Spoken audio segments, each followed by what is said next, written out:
नमस्कार। कभी ये ख्याल मन में आता है कि हमारी आदतें, हमारी पसंद नापसंद, यहाँ तक कि हमारी जो आस्था है, वो सब आखिर आती कहाँ से है? आज हम भगवद गीता के 17वें अध्याय में इसी सवाल की गहराई में उतरेंगे। ये अध्याय हमें खुद को एक बिल्कुल नई नज़र से देखने में मदद करता है। ये एक ऐसा सवाल है जो शायद हम सबके मन में कभी ना कभी जरूर उठता है कि अगर कोई इंसान पूरी ईमानदारी से, पूरी आस्था से कोई काम कर रहा है, लेकिन उसे शास्त्रों में लिखे हर छोटे बड़े नियम के बारे में नहीं पता, तो फिर उसकी उस आस्था का, उसके उस काम का क्या मूल्य है? यही दुविधा, यही सवाल महान योद्धा अर्जुन ने भगवान कृष्ण के सामने रखा था। अर्जुन का सवाल बहुत ही प्रैक्टिकल था पर गहरा भी। वो उन लोगों के बारे में जानना चाहते थे जो सच्ची श्रद्धा तो रखते हैं, पर शायद उन्हें शास्त्रों के हर नियम कानून की जानकारी नहीं है। तो क्या उनके काम बेकार हैं? उनकी जो निष्ठा है, उसे किस श्रेणी में रखा जाएगा?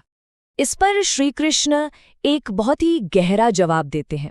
वो कहते हैं कि देखो, श्रद्धा या विश्वास कोई ऐसी चीज नहीं है जिसका सबके लिए एक ही पैमाना हो। हर इंसान की आस्था उसके अपने मूल स्वभाव से, उसके अपने नेचर से जन्म लेती है, और ये मूल रूप से 3 तरह की हो सकती है: सात्विक, राजसिक और तामसिक। तो इसी बात को और अच्छे से समझाने के लिए कृष्ण हमें प्रकृति के 3 मौलिक गुणों से मिलवाते हैं, जिन्हें गुण कहा जाता है। ये 3 गुण हमारे पूरे वजूद को, हमारी सोच से लेकर हमारे व्यवहार तक, हर चीज को आकार देते हैं। पहला है सत्वगुण। इसे आप अच्छाई, संतुलन और रोशनी का गुण कह सकते हैं।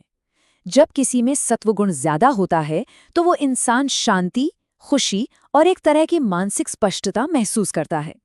फिर आता है रजस गुण। यह है जुनून, एक्शन और महत्वाकांक्षा की एनर्जी।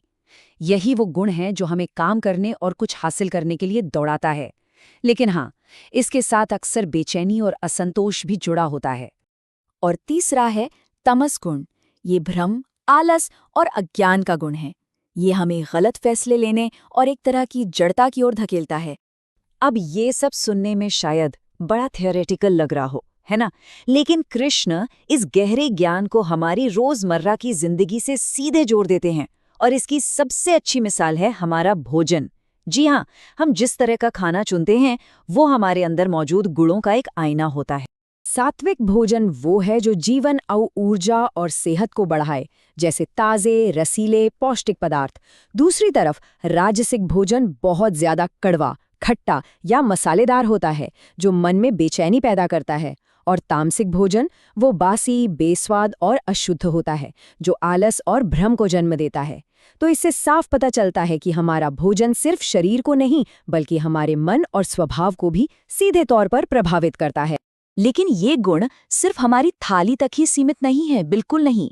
ये हमारे हर कर्म को, हमारे हर एक्शन को प्रभावित करते हैं, चाहे वो कोई यज्ञ यानी एफर्ट हो, तपस्या हो या फिर दान हो। देखिए, किसी भी काम का असली मूल्य उसकी नीयत में छिपा होता है। सात्विक प्रयास वो है जो फर्ज समझकर, बिना किसी इनाम की उम्मीद के किया जाए।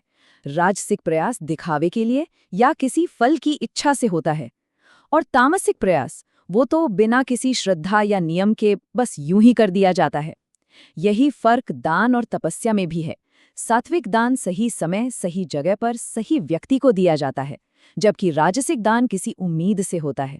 सात्विक तप मन के शांति के लिए है, तो राजसिक तप मान सम्मान पाने के लिए। इससे ये साफ हो जाता है कि हम क्या कर रहे हैं, इससे कहीं ज्यादा जरूरी ये है कि हम उसे क्यों और कैसे कर रहे हैं। जब हम तपस्या शब्द सुनते हैं तो अक्सर लगता है कि ये शरीर को कष्ट देने के बारे में है, लेकिन गीता के अनुसार असली तप 3 स्तरों पर होता है। शरीर का तप है पवित्रता, सरलता और अहिंसा। वाणी का तप है ऐसे शब्द बोलना जो सच्चे हों, सुनने में अच्छे लगे और फायदेमंद भी हों। और सबसे गहरा है मन का तप, यानी मन में शांति, सौम्यता, मौन और आत्मनियंत्रण बनाए रखना। ये एक तरह से पूरी पर्सनैलिटी को बदलने की बात है।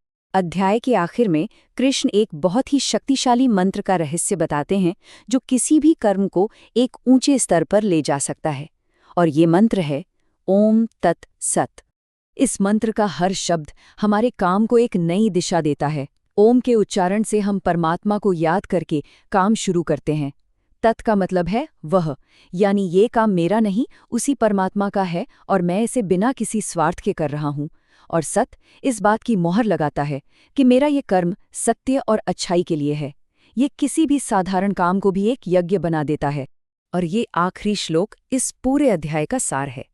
कृष्ण कहते हैं कि बिना श्रद्धा के किया गया कोई भी यज्ञ, दान या तप असत है, यानी वो व्यर्थ है।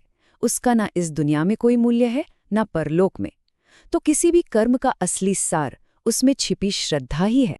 तो ये सदियों पुराना ज्ञान आज भी हमें एक जरूरी सवाल पूछने के लिए प्रेरित करता है।